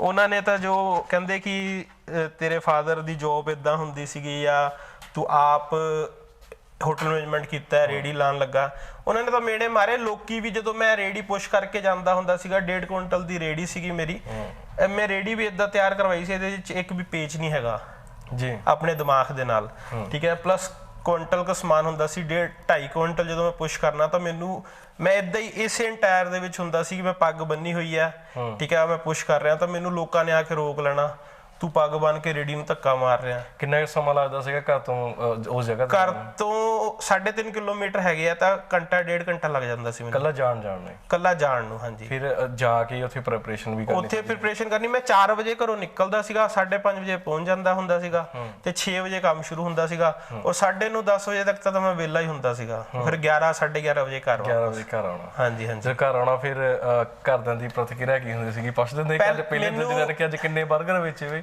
ਨਹੀਂ, ਇਹ ਵੀ ਸੀਗਾ, ਮੈਨੂੰ ਪਤਾ ਨਹੀਂ ਸੀਗਾ। ਲਾਸਟ ਇੰਟਰਵਿਊ ਮੇਰੀ ਵਾਈਫ ਦੇ ਨਾਲ ਹੋਇਆ ਤਾਂ ਉਹਨਾਂ ਨੇ ਮੈਨੂੰ ਦੱਸਿਆ ਕਿ ਜਦੋਂ ਫਸਟ ਡੇ ਮੈਂ ਰੇਹੜੀ ਲੈ ਕੇ ਨਿਕਲਿਆ ਤਾਂ ਮੰਮੀ ਤੇ ਉਹ ਰੋਏ ਸੀਗੇ, ਤੇ ਉਸ ਤੋਂ ਬਾਅਦ ਜਦੋਂ ਉਹਨਾਂ ਨੂੰ ਵੀ ਦਿਖਿਆ ਵੀ ਬੰਦਾ ਮਿਹਨਤ ਕਰ ਰਿਹਾ, ਮੈਂ ਤੁਹਾਨੂੰ ਦੱਸਣਾ ਚਾਹਾਂਗਾ ਕਿ ਸਿਚੁਏਸ਼ਨ ਇਦਾਂ ਦੀ ਸੀ ਕਿ ਮੈਂ ਘਰ ਦਾ ਸਮਾਨ ਵੇਚਣਾ ਸ਼ੁਰੂ ਕਰਤਾ ਸੀਗਾ ਆਪਣਾ, ਲਾਈਕ ਜੋ ਕਿਉਂਕਿ ਪੈਸੇ ਨਹੀਂ ਹੁੰਦੇ ਸੀਗੇ। ਉਹ ਸਮਾਨ ਵੇਚਿਆ ਕਿਸ ਕਾਰਨ ਸੀਗਾ? ਕਿ ਦੇਣਦਾਰੀਆਂ, ਕਿਉਂਕਿ ਭੈਣ ਦਾ ਵਿਆਹ ਕੀਤਾ ਸੀਗਾ, ਕਰਜ਼ਾ ਚੱਕਿਆ ਸੀਗਾ, ਤਾਂ ਮੈਂ ਘਰ ਦਾ ਸਮਾਨ ਵੇਚਣਾ ਸ਼ੁਰੂ ਕਰਤਾ, ਤਾਂ ਮੇਰੇ ਕੋਲ ਪੈਸੇ ਨਹੀਂ ਹੁੰਦੇ ਸੀਗੇ। ਲੇਕਿਨ ਜਦੋਂ ਰੇਹੜੀ ਲਾਈ, ਪੈਸਾ ਆਉਣਾ ਸ਼ੁਰੂ ਹੋਇਆ, ਫਿਰ ਘਰਦਿਆਂ ਨੂੰ ਵੀ ਇਹ ਹੋਇਆ ਵੀ ਹਾਂ ਮੁੰਡਾ ਮਿਹਨਤੀ ਹੈ, ਮੁੰਡਾ ਕੰਮ ਕਰ ਰਿਹਾ, ਕਰਜ਼ਾ ਉਤਰ ਰਿਹਾ। ਮੈਂ ਆਪਣਾ ਸਕੂਟਰ, ਮੋਟਰਸਾਈਕਲ ਸਭ ਕੁਝ ਵੇਚ ਚੁੱਕਿਆ ਸੀ, ਤੇ ਹੁਣ ਬਾਬੇ ਦੀ ਇੰਨੀ ਕਿਰਪਾ ਔਰ ਤੁਹਾਡਾ ਸਾਰਿਆਂ ਦਾ ਇੰਨਾ ਪਿਆਰ ਹੈ ਕਿ ਲਾਈਕ ਗੱਡੀਆਂ ਵੀ 2 ਲੈ ਲਈਆਂ, ਮੋਟਰਸਾਈਕਲ ਵੀ ਖੜਾ ਹੈ ਜਿਹੜਾ ਚੱਲਦਾ ਹੀ ਨਹੀਂ। ਵਾਹ ਜੀ ਵਾਹ। ਕਿਉਂਕਿ ਕੰਮ ਦੇ ਵਿੱਚ ਸਾਰਾ ਦਿਨ ਰਹਿਣਾ ਤਾਂ ਫਿਰ ਕਿੱਥੇ ਚੱਲਣਾ।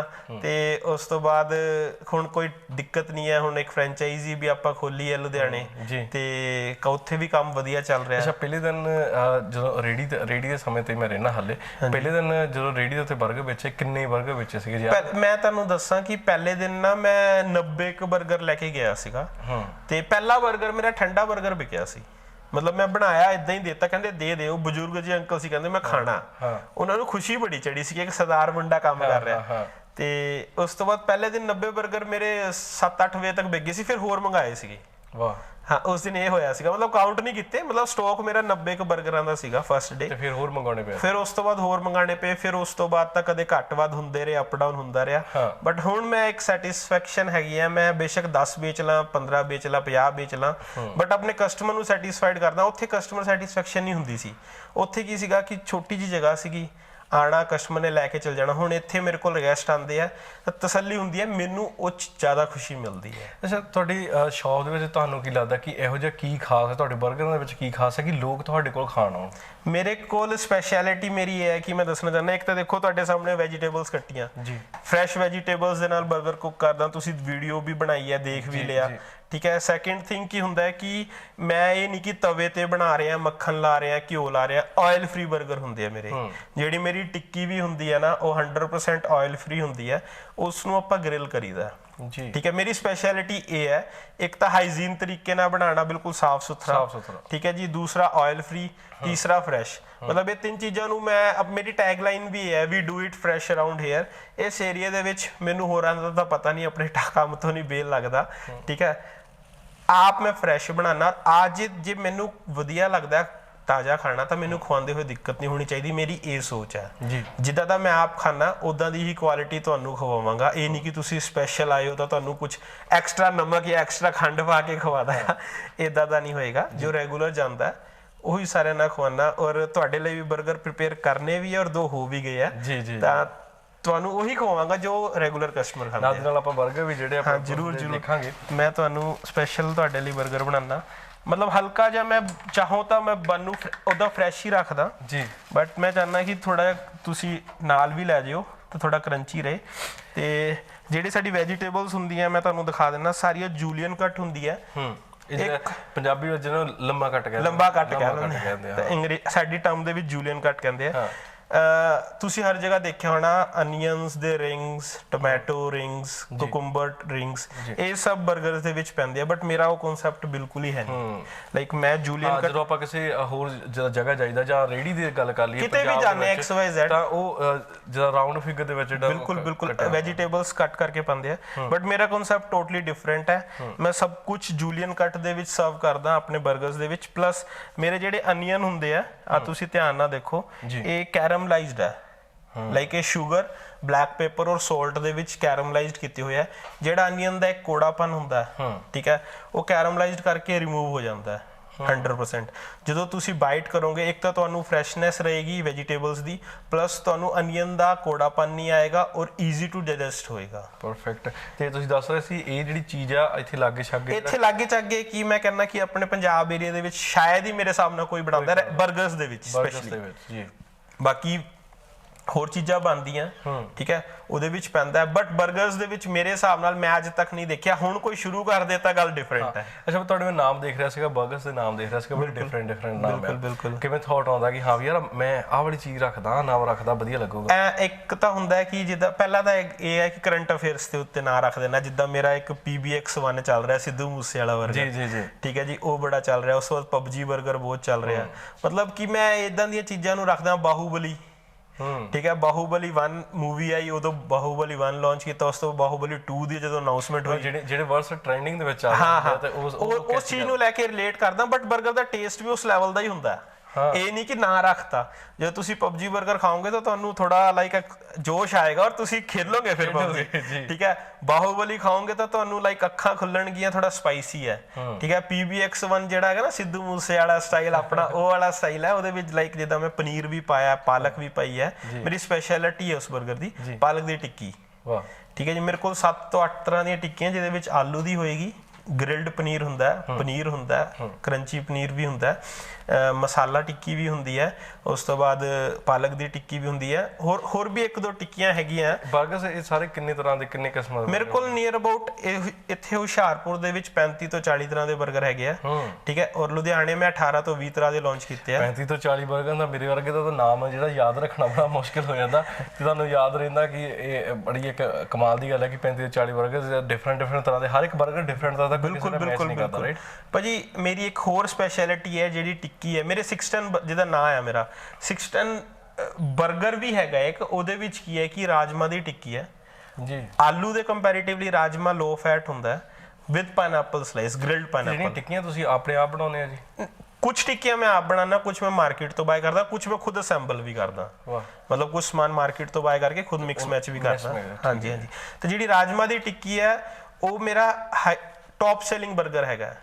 ਉਹਦੇ ਬੁਕਿੰਗ ਹੁੰਦੀ ਹੈ ਐਡਵਾਂਸ, ਜਿੱਦਾਂ ਅੱਜ 5 ਤੁਸੀਂ ਕਹਿਤਾ ਕਿਉਂਕਿ ਜ਼ਿਆਦਾ ਜਿਮ ਵਾਲੇ ਹੀ ਖਾਂਦੇ ਆ ਉਸ 버ਗਰ ਨੂੰ, ਠੀਕ ਹੈ, ਤੁਸੀਂ ਕਹਿਤਾ ਭਾਜੀ 5 ਰੱਖ ਲਿਓ, ਅਸੀਂ 3 ਮੁੰਡੇ ਆਵਾਂਗੇ, ਠੀਕ ਹੈ, ਇਦਾਂ ਇਹ ਸੀ ਨਾ ਉਸ 버ਗਰ ਨੂੰ ਲੈ ਕੇ, ਤਾਂ ਲਾਈਕ ਉਹ 버ਗਰ ਦੀ ਡਿਮਾਂਡ ਜ਼ਿਆਦਾ। ਚਲੋ ਨਾਲ ਦੀ ਨਾਲ ਆਪਾਂ 버ਗਰ ਜਿਹੜੇ ਉਹ ਵੀ ਬਣਦੇ ਹੁਣ ਬਿਲਕੁਲ। ਮੈਂ ਤੁਹਾਨੂੰ ਹੁਣ ਮੇਰਾ ਇੱਕ ਲਵਲੀ 버ਗਰ ਹੈ ਜਿਹੜਾ ਹੌਟ ਸੈਲਿੰਗ ਹੈ, ਉਹਦੇ ਵਿੱਚ ਐਕਸਟਰਾ ਵੈਜੀਟੇਬਲ ਵਿੱਚ ਚੀਜ਼ੀ ਹੁੰਦਾ, ਪਲੱਸ ਇੱਕ ਮੈਕਸੀਕਨ ਹੈਗਾ ਉਹ ਥੋੜਾ ਸਪਾਈਸੀ ਹੁੰਦਾ, ਤਾਂ ਮੈਂ ਤੁਹਾਨੂੰ ਉਹ ਦੋਨੋਂ ਬਣਾ ਕੇ ਦਿਖਾਵਾਂਗਾ।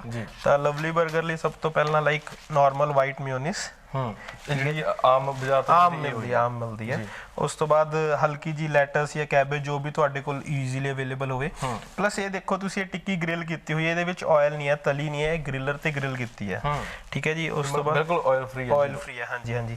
ਥੋੜਾ ਜਿਹਾ ਆਪਣਾ ਬੈਲ ਪੇਪਰ ਜਾਂ ਕੈਪਸਿਕਮ ਜਾਂ ਸ਼ਿਮਲਾ ਮਿਰਚ ਕਹ ਲਓ, ਤੇ ਕੈਰਮਲਾਈਜ਼ਡ ਅਨੀਅਨ, ਠੀਕ ਹੈ ਜੀ। ਉਸ ਤੋਂ ਬਾਅਦ ਮੈਂ ਇਹਦੇ ਅੰਦਰ ਆਪਣੀ ਚੀਜ਼ੀ ਸੌਸ ਪਾਵਾਂਗਾ। ਇਹ ਵੀ ਜਿਹੜੀ ਸੌਸ ਹੈ ਇਹ ਵੀ ਤੁਸੀਂ ਬਾਜ਼ਾਰ ਤੋਂ ਜਿੱਦਾਂ ਨਹੀਂ, ਮੈਂ ਦੱਸ ਰਿਹਾ ਕਿ ਮੇਰੇ ਕੋਲ ਇੱਥੇ ਰਾਈਟ ਨਾਓ 6 ਸੌਸਾਂ ਪਈਆਂ, 6 ਸੌਸਾਂ ਅੰਦਰ ਪਈਆਂ ਜਿਹੜੀਆਂ ਮੈਂ ਹਿਡਨ ਰੱਖਦਾ ਜੀ, ਠੀਕ ਹੈ। ਮੈਂ ਤੁਹਾਨੂੰ ਉਹ ਸੀਕ੍ਰੇਟ ਵਾਲੀਆਂ ਅੰਦਰ ਹੈ, ਠੀਕ ਹੈ ਜੀ। ਉਸ ਤੋਂ ਬਾਅਦ ਚੀਜ਼ ਸਲਾਈਸ ਇਹ ਇਸ ਕਰਕੇ ਰੱਖੀ ਦੀਆਂ, ਫਿਰ ਸਭ ਨੂੰ ਪਤਾ ਹੁੰਦਾ ਕੀ ਪਾ ਰਹੇ ਆ, ਉਹ ਨਹੀਂ ਦੱਸਣਾ ਹੁੰਦਾ, ਗੱਲ ਇਹ ਹੈ, ਕੁਝ ਸੀਕ੍ਰੇਟ ਵੀ ਰੱਖਣਾ ਹੁੰਦਾ। ਫਿਰ ਉਸ ਤੋਂ ਬਾਅਦ ਟੌਪ ਦੇ ਉੱਤੇ ਆਪਾਂ ਜੂਲੀਅਨ ਕੱਟ ਹੀ ਕੁਕੁੰਬਰ ਟੋਮੈਟੋ ਹੈਗਾ ਜੀ, ਠੀਕ ਹੈ, ਉਹ ਰੱਖ ਕੇ, ਤੇ ਇਹ ਸਾਡੀ ਕਾਕਟੇਲ ਸੌਸ ਹੈ ਜਿਹੜੀ ਮੈਂ ਖੁਦ ਬਣਾਉਣਾ ਜੀ, ਠੀਕ ਹੈ। ਇਹ ਟੋਮੈਟੋ, ਕੈਚਅਪ, ਟੋਬੈਸਕੋ ਜਿਹੜੀ ਹੌਟ ਚਿੱਲੀ ਹੁੰਦੀ ਹੈ, ਪਲੱਸ ਮਿਓਨੀਸ, ਉਹਦੇ ਨਾਲ ਬਣਦੀ ਹੈ। ਇਹਦੀ ਰੈਸਿਪੀ ਜੇ ਤੁਸੀਂ ਦੇਖਣਾ ਚਾਹੁੰਦੇ ਹੋ ਤਾਂ ਮੇਰਾ YouTube ਚੈਨਲ ਵੀ ਹੈਗਾ, ਉੱਥੇ ਤੁਸੀਂ ਦੇਖ ਸਕਦੇ ਹੋ, ਠੀਕ ਹੈ ਜੀ। ਇਹ ਸਾਡਾ ਲਵਲੀ ਤੁਹਾਨੂੰ ਦੇਖ ਰਿਹਾ ਸੀਗਾ, ਤੁਹਾਡੀਆਂ ਸਨੈਪਚੈਟ ਤੇ ਦੇਖ ਰਿਹਾ ਕਿ ਜਿਹੜੇ ਬਾਹਰ ਚਲੇ ਜਾਂਦੇ ਆ ਉਹ ਵੀ ਲੋਕ ਜਿਹੜੇ ਤੁਹਾਡੇ ਕਾਫੀ ਬਿਲਕੁਲ ਮੇਰੇ ਕੋਲ ਬਹੁਤ ਸਾਰੇ ਮੈਸੇਜ ਆਉਂਦੇ ਆ, ਈਵਨ ਮੇਰੇ ਕੋਲ ਤਾਂ ਆਫਰ ਵੀ ਆ ਚੁੱਕੀ ਹੈ, ਬਟ ਮੈਂ ਹਜੇ ਕੋਈ ਪਲਾਨ ਨਹੀਂ ਹੈਗਾ। I am satisfied with my job, ਠੀਕ ਹੈ, ਮੈਂ ਖੁਸ਼ ਹਾਂ। ਤੇ ਹੁਣ ਮੈਂ ਤੁਹਾਡੇ ਲਈ ਮੈਕਸੀਕਨ 버ਗਰ ਬਣਾ ਰਿਹਾ ਜੀ, ਠੀਕ ਹੈ। ਇਹ ਮੇਰੀ ਸਪਾਈਸੀ ਸੌਸ ਹੈਗੀ ਹੈ ਜੀ, ਠੀਕ ਹੈ ਜੀ। ਇਹਦੇ ਉੱਤੇ ਮੈਂ ਕੁਕੁੰਬਰ ਟੋਮੈਟੋ ਲਾਵਾਂਗਾ। ਉਸ ਤੋਂ ਬਾਅਦ ਫਿਰ ਅਗੇਨ ਸੇਮ ਮੈਂ ਤਾਂ ਦਿਖਾ ਰਿਹਾ ਆਇਲ ਫ੍ਰੀ, ਮੇਰਾ ਕਨਸੈਪਟ ਜੋ ਹੈ ਉਹ ਦਿਖਾ ਰਿਹਾ। ਆ ਫਿਰ ਗ੍ਰਿਲ ਟਿੱਕੀ ਹੈਗੀ ਹੈ, ਠੀਕ ਹੈ ਜੀ। ਉਸ ਤੋਂ ਬਾਅਦ ਇਹਦੇ ਉੱਤੇ ਆਪਾਂ ਲਾਵਾਂਗੇ ਐਲੋਪੀਨੋਜ਼,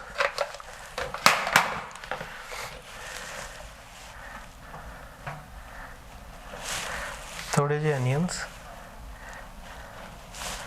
ਠੀਕ ਹੈ ਜੀ। ਮੇਰੇ ਵਰਗੇ ਫੂਡੀ ਬੰਦੇ ਦੇ ਲਈ ਤਾਂ ਖੜ ਕੇ ਦੇਖਣਾ ਬੜਾ ਮੁਸ਼ਕਿਲ ਆ।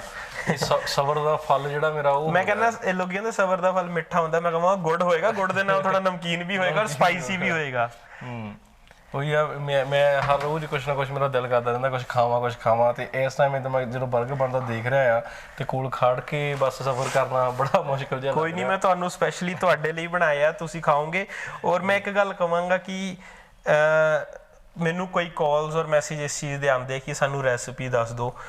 ਕੋਈ ਵੀ ਰੈਸਿਪੀ ਮੈਂ ਕਿਤੋਂ ਨਹੀਂ ਲੈ ਕੇ ਆਇਆ, ਰੈਸਿਪੀ ਦੱਸਣ ਵਾਲੇ ਤੁਸੀਂ ਹੋ ਮੈਨੂੰ। ਉਹ ਕਿੱਦਾਂ, ਤੁਸੀਂ ਆਏ, ਤੁਸੀਂ ਮੈਨੂੰ ਕਿਹਾ ਕਿ ਭਾਜੀ ਮੈਨੂੰ 버ਗਰ ਚਾਹੀਦਾ, ਇਦਾਂ ਬਣਾ ਦਿਓ ਜੀ, ਮੈਂ ਉਦਾਂ 버ਗਰ ਬਣਾਇਆ।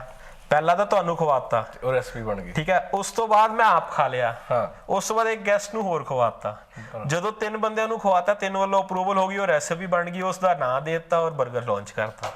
ਮੇਰਾ ਕਨਸੈਪਟ ਇਹ ਹੈ, ਮੈਂ ਇਹ ਨਹੀਂ ਕਿ ਮੈਂ ਕਿਸੇ ਨੂੰ ਦੇਖ ਕੇ, ਮੈਨੂੰ ਤਾਂ ਪਤਾ ਹੀ ਨਹੀਂ ਕਿ ਮਾਰਕੀਟ ਦੇ ਵਿੱਚ ਕੀ ਪ੍ਰੋਡਕਟ ਵਿਕ ਰਿਹਾ ਹੈ। ਤੁਸੀਂ ਓਬਜ਼ਰਵ ਕਰੋਗੇ ਜਦੋਂ ਵੀ ਤੁਸੀਂ ਆਓਗੇ ਮੇਰੇ ਕੋਲ ਕਿ ਮੇਰੇ ਜੋ 버ਗਰਸ ਹੈਗੇ ਆ ਨਾ ਉਹ ਟੋਟਲੀ ਡਿਫਰੈਂਟ ਹੈ, ਇਹ ਨਹੀਂ ਕਿ ਸਿਮਿਲਰ ਹੈ ਜੀ ਲੋਕਾਂ ਦੇ ਕੰਪੈਰੀਟਿਵਲੀ। ਬਾਕੀ ਮੇਰੇ 버ਗਰਸ ਦੇ ਨੇਮ ਤੁਸੀਂ ਦੇਖੋਗੇ, ਮਾਈ 버ਗਰ, ਹਮਟੀ ਡਮਟੀ, ਆਲੂ ਟਿੱਕੀ, ਸਕੂਬੀ ਡੂ, ਉਸ ਤੋਂ ਬਾਅਦ ਕਾਫੀ ਡਿਫਰੈਂਟ ਹੈ, ਚੀਜ਼ੀ ਸਪਾਈਸੀ, ਚੀਜ਼ tomato, Mexican, 6 ton special, Lovely 버ਗਰ, boom 버ਗਰ, ਉਸ ਤੋਂ ਬਾਅਦ ਬਾਹੂਬਲੀ 2। ਇੱਕ ਮੇਰਾ ਉਲਟਾ ਪੁਲਟਾ 버ਗਰ ਵੀ ਹੈਗਾ ਜੀ। ਉਹ ਕੀ ਹੁੰਦਾ ਕਿ ਜਿੱਦਾਂ ਆਪਾਂ ਬੰਦ ਕਰਤਾ ਬਟ ਉਸ 버ਗਰ ਦੇ ਵਿੱਚ ਜਿਹੜਾ ਆ ਟੌਪ ਹੁੰਦਾ ਨਾ ਉਹ ਉਲਟਾ ਹੁੰਦਾ, ਤਾਂ ਲਾਈਕ ਉਹ ਵੀ ਹੈਗਾ ਮੇਰੇ ਕੋਲ ਟ੍ਰਿਪਲ ਚੀਜ਼ ਦੇ ਨਾਲ, ਥੋੜਾ ਬਲਕੀ ਜਿਹਾ 버ਗਰ ਹੋਏਗਾ ਉਹ। ਲਾਈਕ 버ਗਰਸ ਦੇ ਵਿੱਚ ਅਪਾਰਟ ਫਰੋਮ ਦੈਟ ਫਿਰ PBX ਹੋ ਗਿਆ, PUBG ਹੋ ਗਿਆ, ਤਾਂ ਮਤਲਬ 버ਗਰਸ ਦੀ ਲਾਈਨ ਬਹੁਤ ਲੰਬੀ ਹੈ। ਇੱਕ ਜਿਹਦਾ ਫੈਸਟੀਵਲ ਆਉਂਦੇ ਆ, ਵੈਲੈਂਟਾਈਨ ਆਇਆ ਤਾਂ ਵੈਲੈਂਟਾਈਨ ਤੇ ਵੀ 버ਗਰ ਬਣਾਈਦਾ, ਬ੍ਰੇਕਅਪ 버ਗਰ ਵੀ ਬਣਾਇਆ ਸੀ ਮੈਂ, ਠੀਕ ਹੈ ਜੀ। ਉਸ ਤੋਂ ਬਾਅਦ ਪਨੀਰ ਦੇ ਲੋਕੀ ਬਹੁਤ ਸ਼ੌਕੀਨ ਹੈ, ਤਾਂ ਪਨੀਰ ਨੂੰ ਲੈ ਕੇ ਇੱਕ ਹਾਰਟ ਅਟੈਕ 버ਗਰ, ਠੀਕ ਹੈ ਜੀ। ਇੱਕ ਚਿੱਲੀ ਪਨੀਰ 버ਗਰ, ਇਹਦਾ ਦੇ ਬਹੁਤ ਸਾਰੀ ਚੀਜ਼ਾਂ ਹੈਗੀਆਂ। ਜੇ ਮੈਂ ਦੱਸਣ ਲੱਪਾ ਤਾਂ ਮੈਨੂੰ ਲੱਗਦਾ ਕਿ 15-20 ਮਿੰਟ ਤਾਂ ਇਸੇ ਇਸੇ ਚੀਜ਼ 'ਚ ਚੱਲ ਜੂਗੇ।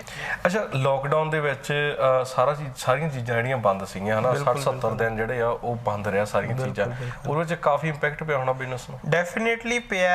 ਮੇਰਾ 버ਗਰਸ ਦਾ ਕੰਮ ਹੈਗਾ। 버ਗਰਸ ਹਰ ਤੁਹਾਨੂੰ ਪਤਾ ਹੀ ਯੰਗਸਟਰ ਪਸੰਦ ਕਰਦੇ ਆ, ਨੌਜਵਾਨ ਪਸੰਦ ਕਰਦੇ ਆ। ਰਾਈਟ ਨਾਓ ਥੋੜਾ ਵਾਕ ਇਨ ਘੱਟ ਹੈ, ਠੀਕ ਹੈ। ਹੋਮ ਡਿਲੀਵਰੀ ਜਾ ਰਹੀ ਹੈ ਬਟ ਉਸ ਲੈਵਲ ਦੀ ਨਹੀਂ ਜਾ ਰਹੀ ਹੈ ਜਿੱਦਾਂ ਪਹਿਲਾਂ ਸੀਗਾ, ਕਿਉਂਕਿ ਜਰਨਲ ਜੀ ਗੱਲ ਹੈ ਕਿ ਜਿਹੜੇ ਖਾਣ ਵਾਲੇ ਹੈ ਉਹ ਵੀ ਨੌਕਰੀ ਪੇਸ਼ਾ ਹੈ ਜਾਂ ਦੁਕਾਨਦਾਰ ਹੈ। ਜਦੋਂ ਉਹਨਾਂ ਕੋਲ ਇਨਕਮ ਨਹੀਂ ਹੋਏਗੀ ਤਾਂ ਸਾਡੇ ਕੋਲ ਕਿੱਦਾਂ ਆਏਗੀ? ਤਾਂ ਇਫੈਕਟ ਹੈਗਾ ਸਾਡੇ ਉੱਤੇ। ਬਾਕੀ ਮੈਂ ਕਹਾਂਗਾ ਕਿ ਲੋਕਡਾਊਨ ਨੇ ਥੋੜਾ ਜਿਹਾ ਬਿਜ਼ਨਸ ਨੂੰ ਡਾਊਨ ਕੀਤਾ ਹੈ। ਮੈਂ ਕਹਾਂਗਾ ਕਿ 20-30% ਡਾਊਨ ਆ ਗਿਆ ਕੰਪੈਰੀਟਿਵਲੀ ਜਨਵਰੀ ਫਰਵਰੀ ਦੇ ਨੂੰ ਲੈ ਕੇ ਹੁਣ ਤੱਕ। ਤੇ ਚੱਲ ਰਿਹਾ, ਟਾਈਮ ਪਾਸ ਕਰ ਰਹੇ ਆ ਹੈਪੀਲੀ। ਬਾਕੀ ਬਾਬੇ ਨਾਨਕ ਤੇ ਛੱਡਿਆ ਹੋਇਆ ਕਿਰਪਾ ਹੈ ਤੇ ਹੁਣ ਤੱਕ ਉਹਨਾਂ ਨੇ ਸਾਥ ਦਿੱਤਾ ਤਾਂ ਅੱਗੇ ਵੀ ਸਾਥ ਦੇਣਗੇ। ਡੈਫੀਨੇਟਲੀ ਇਫੈਕਟ ਹੈਗਾ, ਡੈਫੀਨੇਟਲੀ ਲੋਕਡਾਊਨ ਦਾ ਫਰਕ ਹੈਗਾ। ਅੱਛਾ, ਤੁਹਾਡੀ ਸਟੋਰੀ ਜਿਹੜੀ ਆ ਬਹੁਤ ਸਾਰੇ ਸਾਡੇ ਸਰੋਤਿਆਂ ਨੇ ਆਲਰੇਡੀ ਤੁਹਾਡੀ ਸਟੋਰੀ ਜਿਹੜੀ ਆ ਸੁਣੀ ਆ ਹਨਾ, ਅਸੀਂ ਵੀ ਸਾਂਝੀ ਕਿਤੇ ਨਾ ਕਿਤੇ ਕਰਦੇ ਰਹਿੰਦੇ ਆ ਸਾਡੇ ਸਰੋਤਿਆਂ ਦੇ ਨਾਲ। ਤੁਸੀਂ ਜੇਕਰ ਜਿਹੜੇ ਨੌਜਵਾਨ ਨਵੇਂ ਆ ਹਨਾ ਤੇ ਉਹਨਾਂ ਨੇ ਸਟੱਡੀ ਕੀਤੀ ਆ, ਭਾਵੇਂ ਉਹ ਕੁਕਿੰਗ ਦੀ ਚੀਜ਼ ਵਿੱਚ ਹੋਟਲ ਮੈਨੇਜਮੈਂਟ ਦੇ ਵਿੱਚ ਹੋਵੇ, ਪਰ ਕਿਤੇ ਨਾ ਕਿਤੇ ਢੇਰੀ ਢਾਲ ਲੈਂਦੇ ਆ ਭਾਜੀ। ਮੈਂ ਤੁਹਾਨੂੰ ਇੱਕ ਜਰਨਲ ਗੱਲ ਕਰ ਰਿਹਾ। ਜਰਨਲ ਗੱਲ ਸਾਰਿਆਂ ਦੀ ਨਾਲ ਹੈ, ਇਕੱਲੇ ਨੌਜਵਾਨਾਂ ਨੂੰ ਲੈ ਕੇ ਨਹੀਂ ਹੈਗਾ। ਸਾਡੇ ਪੰਜਾਬ ਦੇ ਵਿੱਚ ਨਾ ਲੈਕ ਆਫ ਐਜੂਕੇਸ਼ਨ ਹੈਗੀ ਹੈ। ਤੁਸੀਂ ਮੈਨੂੰ ਕਿਹਾ ਕਿ ਇਹਨੂੰ ਸੇਬ ਕਹਿੰਦੇ ਆ ਤਾਂ ਆਪਾਂ ਇਹਨੂੰ ਸੇਬ ਹੀ ਮੰਨ ਲੈਣਾ, ਨਹੀਂ ਇਹ 버ਗਰ ਹੈ। ਮੇਰੇ ਹਿਸਾਬ ਨਾਲ ਇਹ 버ਗਰ ਹੈ। ਮਤਲਬ ਕਿ ਅੱਜ ਦੀ ਡੇਟ ਦੇ ਵਿੱਚ ਲੈਕ ਆਫ ਨੌਲੇਜ। ਉਸ ਤੋਂ ਬਾਅਦ ਮੈਂ ਕਹਾਂਗਾ ਨਹੀਂ, ਸਾਡੀ ਸਰਕਾਰਾਂ ਦੇ ਵੀ ਹਾਲਾਤ ਇਦਾਂ ਦੇ ਆ, ਉਹ ਪੜ੍ਹਾਈ ਨੂੰ ਐਜੂਕੇਸ਼ਨ ਨੂੰ ਬੜਾਵਾ ਨਹੀਂ ਦੇ ਰਹੇ। ਜੇ ਅੱਜ ਦੀ ਡੇਟ ਦੇ ਵਿੱਚ ਸਾਡਾ ਨੌਜਵਾਨ ਪੜ੍ਹਿਆ ਲਿਖਿਆ ਹੋਏਗਾ, ਠੀਕ ਹੈ ਜੀ, ਤਾਂ ਉਹ ਆਪਣੀ ਮਿਹਨਤ ਆਪ ਕਰ ਸਕਦਾ, ਆਪਣੇ ਪੈਰਾਂ ਤੇ ਆਪ ਖੜਾ ਹੋ ਸਕਦਾ, ਠੀਕ ਹੈ ਜੀ। ਇਹ ਨਹੀਂ ਉਹਨੂੰ ਕਿਸੇ ਦੀ ਲੋੜ ਪਏਗੀ, ਕਿਸੇ ਦੇ ਅੱਗੇ ਹੱਥ। If you are educated then you should have guts to do anything. ਮੇਰੇ ਹਿਸਾਬ ਨਾਲ ਇਹ ਹੈ ਕਿ ਤੁਹਾਡੇ ਅੰਦਰ ਸਭ ਕੁਝ ਹੈਗਾ, ਕਿਉਂਕਿ ਮੈਂ ਪੜ੍ਹਿਆ ਲਿਖਿਆ ਸੀਗਾ, ਮੇਰੇ ਅੰਦਰ ਇੱਕ ਕਲਾ ਸੀਗੀ, ਮੈਂ ਆਪ ਕੰਮ ਕੀਤਾ, ਮੈਂ ਕਿਸੇ ਤੋਂ ਮਦਦ ਤਾਂ ਨਹੀਂ ਲਈ। ਤੁਸੀਂ ਡਿਪੈਂਡ ਹੋ ਗਏ, ਤੁਸੀਂ ਮੇਰਾ ਕੰਮ ਦੇਖ ਕੇ ਕਹੋਗੇ ਕਿ ਭਾਜੀ ਇਹਦਾ ਕੰਮ 버ਗਰਾਂ ਦਾ ਅਸੀਂ ਵੀ ਖੋਲ ਲਈਏ। ਮੈਂ ਕਹੂੰਗਾ ਕਦੇ ਵੀ ਨਾ ਖੋਲਿਓ। ਇਹ ਲਾਈਨ ਤੁਸੀਂ ਹੁਣ ਤੱਕ ਗੱਲਾਂ ਸੁਣ ਕੇ ਆ ਰਹੇ ਹੋ, ਬਹੁਤ ਵਧੀਆ ਲੱਗ ਰਿਹਾ ਹੋਣਾ, ਬਟ ਇਸ ਲਾਈਨ ਦੇ ਵਿੱਚ ਕੋਈ ਐਤਵਾਰ ਨਹੀਂ ਹੈ, ਕੋਈ ਸ਼ਨੀਵਾਰ ਨਹੀਂ ਹੈ, ਕੋਈ ਦਿਨ ਤਿਉਹਾਰ ਨਹੀਂ ਹੈਗਾ, ਕੋਈ ਫੈਮਿਲੀ ਨੂੰ ਟਾਈਮ ਨਹੀਂ ਹੈਗਾ। ਜਦੋਂ ਕੋਈ ਰਿਸ਼ਤੇਦਾਰ ਆਉਂਦਾ, ਕੁਛ ਆਉਂਦਾ ਤਾਂ ਉਹਨਾਂ ਨੂੰ ਇੱਥੇ ਬੁਲਾਉਣਾ ਪੈਂਦਾ, ਇੱਥੇ ਰਸ਼ ਹੁੰਦਾ, ਜਾਂ ਘਰ ਜਾਣਾ ਪੈਂਦਾ ਤਾਂ ਦੁਕਾਨ ਵਧਾਉਣੀ ਪੈਂਦੀ ਹੈ। ਤਾਂ ਇਸ ਚੀਜ਼ ਨੂੰ ਬਹੁਤ ਮੈਟਰ ਕਰਦੀ ਹੈ। ਮੈਂ ਕਹਾਂਗਾ ਕਿ ਜੇ ਤੁਸੀਂ ਕੁਝ ਕਰਨਾ ਚਾਹੁੰਦੇ ਹੋ, ਮੇਨ ਆਨਸਰ ਤੁਹਾਨੂੰ ਦੇਣਾ, ਜੇ ਤੁਸੀਂ ਕੁਝ ਸਿੱਖਣਾ ਚਾਹੁੰਦੇ ਹੋ, ਕਰਨਾ ਚਾਹੁੰਦੇ ਹੋ, ਤੁਹਾਡੇ ਅੰਦਰ ਕੀ ਕਲਾ ਹੈ, ਉਸ ਚੀਜ਼ ਨੂੰ ਤੁਸੀਂ ਸੋਚੋ, ਉਹਦੇ ਉੱਤੇ ਵਿਚਾਰ ਕਰੋ, ਆਪਣੀ ਫੈਮਿਲੀ ਨਾਲ ਡਿਸਕਸ ਕਰੋ, ਉਹਦੇ ਉੱਤੇ ਵਰਕ ਕਰੋ, ਨਾ ਕਿ ਤੁਸੀਂ ਦੇਖਾ ਦਿਖਾਈ ਕੰਮ ਕਰੋ। ਅੱਜ ਦੀ ਡੇਟ ਦੇ ਵਿੱਚ ਦੇਖਾ ਦਿਖਾਈ ਬਹੁਤ ਹੁੰਦਾ, ਇਦਾਂ ਬਹੁਤ ਹੁੰਦਾ ਕਿ ਉਹਦਾ ਫਲਾਣੇ ਦਾ ਕੰਮ ਚੱਲਦਾ ਤਾਂ ਚੱਲ ਮੈਂ ਵੀ ਇੱਕ ਇਦਾਂ ਦੀ ਦੁਕਾਨ ਖੋਲ ਲੈਣਾ। ਇਦਾਂ ਮੇਰੇ ਹਿਸਾਬ ਨਾਲ ਨਹੀਂ ਕਰਨਾ ਚਾਹੀਦਾ। ਹੁਣ ਮੈਂ ਕਹਾਂ ਕਿ ਮੈਂ 버ਗਰ ਬਣਾਉਣਾ ਤਾਂ ਮੈਂ ਉਹਨਾਂ ਨੇ ਬਣਾਇਆ ਤਾਂ ਮੈਂ ਆਪਣਾ ਕੁਝ ਨੈਕਸਟ ਲੈਵਲ ਕਰਾਂ। ਤੁਹਾਡੇ ਅੰਦਰ ਇਦਾਂ ਦਾ ਹੋਣਾ ਚਾਹੀਦਾ ਹੈ ਕਿ ਤੁਸੀਂ ਨੈਕਸਟ ਲੈਵਲ ਕਰੋ ਕੁਝ। ਬਿਲਕੁਲ, ਬਹੁਤ ਬਹੁਤ ਧੰਨਵਾਦ ਕਰਦੇ ਆ ਭਾਈ ਤੁਹਾਡਾ। ਤੁਸੀਂ ਆਪਣੇ ਬਿਜ਼ੀ ਟਾਈਮ ਦੇ ਵਿੱਚ ਸਾਨੂੰ ਟਾਈਮ ਦਿੱਤਾ, ਕਿਚਨ ਵਿੱਚ ਖੜ ਕੇ ਸਾਨੂੰ 버ਗਰ ਜਿਹੜਾ ਆ ਉਹ ਕਿੱਦਾਂ ਬਣਦਾ ਉਹ ਵੀ ਦਿਖਾਇਆ, ਸਾਡੇ ਦਰਸ਼ਕਾਂ ਨਾਲ ਆਪਣੀ ਸਟੋਰੀ ਦੀ ਜਿਹੜੀ ਸਾਂਝ ਜ਼ਰੂਰ ਪਾਈ ਆ। ਮੈਂ ਉਮੀਦ ਕਰਦਾ ਕਿ ਜਿਹੜੇ ਸਾਡੇ ਨੌਜਵਾਨ ਪੀੜ੍ਹੀ ਆ, ਨੌਜਵਾਨ ਵਰਗ ਆ, ਉਹ ਜ਼ਰੂਰ ਤੁਹਾਡੀ ਸਟੋਰੀ ਦੇਖ ਕੇ ਕਿਤੇ ਨਾ ਕਿਤੇ ਪ੍ਰੇਰਿਤ ਹੋਊਗਾ ਤੇ ਉਹਨਾਂ ਨੂੰ ਲੱਗੂਗਾ ਕਿ ਹਾਂ ਵੀ ਘਰੇ ਬੈਠਣ ਦੇ ਨਾਲ ਗੱਲਾਂ ਨਹੀਂ ਬਣਦੀਆਂ। ਬਿਲਕੁਲ, ਘਰੇ ਬੈਠਣ ਨਾਲ ਗੱਲਾਂ ਨਹੀਂ ਬਣਦੀਆਂ। ਜਦੋਂ ਤੁਸੀਂ ਪਲਾਨ ਕਰ ਲਿਆ, ਮੈਂ ਕਹਾਂਗਾ 40% ਹੋ ਗਿਆ। ਜਦੋਂ ਤੁਸੀਂ ਸ਼ੁਰੂ ਕਰ ਲਿਆ 50% ਹੋ ਗਿਆ, ਠੀਕ ਹੈ ਜੀ। ਔਰ ਜਦੋਂ ਤੁਸੀਂ ਉਹਦੇ ਤੱਕ ਅੰਦਰ ਕੰਮ ਕਰਨ ਲੱਗ ਪਏ, 2-3 ਦਿਨ 5 ਦਿਨ ਹੋਏ, ਬੇਸ਼ੱਕ ਸਲੋ ਆਏਗਾ ਕੰਮ, ਤੁਸੀਂ 100% ਹੋ ਗਏ, ਬਟ ਸਕਸੈਸ ਹੋਣ ਨੂੰ ਟਾਈਮ ਲੱਗਦਾ। ਇਹ ਨਾ ਸੋਚੋ ਕਿ ਅੱਜ ਹੀ ਸਾਡੇ ਕੋਲ ਸਭ ਕੁਝ ਆ ਗਿਆ। ਮੈਨੂੰ ਅੱਜ 4 ਸਾਲ ਲੱਗੇ ਆ, ਜ਼ੀਰੋ ਤੋਂ ਅੱਜ ਵੀ ਜ਼ੀਰੋ ਹੀ ਆ। ਮੈਂ ਕਹਾਂਗਾ ਜ਼ਮੀਨ ਤੇ ਹੀ ਖੜਾ, ਮੈਂ ਨਹੀਂ ਕਹਾਂ ਕਿ ਮੈਂ ਬਹੁਤ ਉੱਤੇ ਲੈਵਲ ਤੇ ਚਲ ਗਿਆ, ਬਟ ਇਹ ਕਿ ਆਪਣੀ ਸੈਟੀਸਫੈਕਸ਼ਨ ਹੈਗੀ ਹੈ, ਫੈਮਿਲੀ ਦੀ ਸੈਟੀਸਫੈਕਸ਼ਨ ਹੈਗੀ ਹੈ। ਕੋਈ ਮੈਨੂੰ ਆ ਕੇ ਇਹ ਨਹੀਂ ਕਹਿ ਸਕਦਾ ਕਿ ਤੁਸੀਂ ਸਾਡਾ ਕੁਝ ਦੇਣਾ ਹੈ ਜਾਂ ਅਸੀਂ ਤੁਹਾਡੇ ਤੋਂ ਲੈਣਾ ਹੈ ਕੁਝ ਵੀ। ਆਪਣੀ ਲਾਈਫ ਬਹੁਤ ਵਧੀਆ ਜੀ ਰਹੇ ਹਾਂ, ਔਰ ਤੁਸੀਂ ਵੀ ਜੀ ਸਕਦੇ ਹੋ ਜੇ ਮਿਹਨਤ ਕਰੋਗੇ ਤਾਂ। ਜੀ, ਪੱਕੀਆਂ ਪਕਾਈਆਂ ਕੋਈ ਨਹੀਂ ਦਿੰਦਾ, ਪਕਾਣੀਆਂ ਪੈਂਦੀਆਂ ਹੀ ਆ। ਜੀ, ਸਾਡੇ ਟੀਮ ਦੀ ਵੱਲੋਂ ਤੁਹਾਨੂੰ ਬਹੁਤ ਬਹੁਤ ਬੈਸਟ ਵਿਸ਼ੇਸ ਆ ਤੇ ਤੁਹਾਡੀਆਂ 2 ਫਰੈਂਚਾਈਜ਼ੀਜ਼ ਹੋਈਆਂ ਤੇ ਹੁਣ 4 ਹੋ ਜਾਣ, 8 ਹੋ ਜਾਣ। ਡੈਫੀਨੇਟਲੀ ਤੁਹਾਡੀ ਵੈਲ ਵਿਸ਼ੇਸ ਸਦਕਾ ਹੀ ਸਾਰਾ ਕੁਝ ਚੱਲ ਰਿਹਾ। ਬਾਕੀ ਜਦੋਂ ਬਾਬਾ ਨਾਨਕ ਚਾਹੇਗਾ ਤਾਂ ਸਭ ਕੁਝ ਹੋਏਗਾ। ਬਹੁਤ ਬਹੁਤ ਧੰਨਵਾਦ। Thank you sir, thank you.